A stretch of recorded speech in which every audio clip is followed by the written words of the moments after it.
Assalamualaikum warahmatullahi wabarakatuh. Alhamdulillah, di balik banyaknya berita tentang jemaah yang tidak jadi berangkat, kita tahu bahwasanya beberapa minggu yang lalu ada 700 jemaah yang gagal berangkat.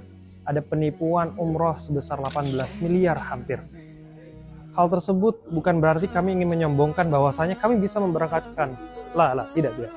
Melainkan ini adalah izin atas izin Allah. Tidak lain kami hanya mengharapkan bahwa saya jemaah kembali ke tanah air, ke Indonesia dengan keadaan satu, sehat, dan insya Allah membawa predikat umrah yang mabrur dan makbul insya Allah.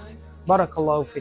Alhamdulillah sekarang kita berada di Bandara Juanda Terminal 2. Keberangkatan di tanggal 3 Agustus 2025, program 12 hari. Mudah-mudahan perjalanan kita dimudahkan dari Allah Subhanahu wa Ta'ala dan tidak pulang dari tanah suci kecuali mendapatkan oleh-oleh cuma satu, yaitu umroh mabrurah makbulah, diterima oleh Allah Subhanahu wa Ta'ala. Barakallahu fikum.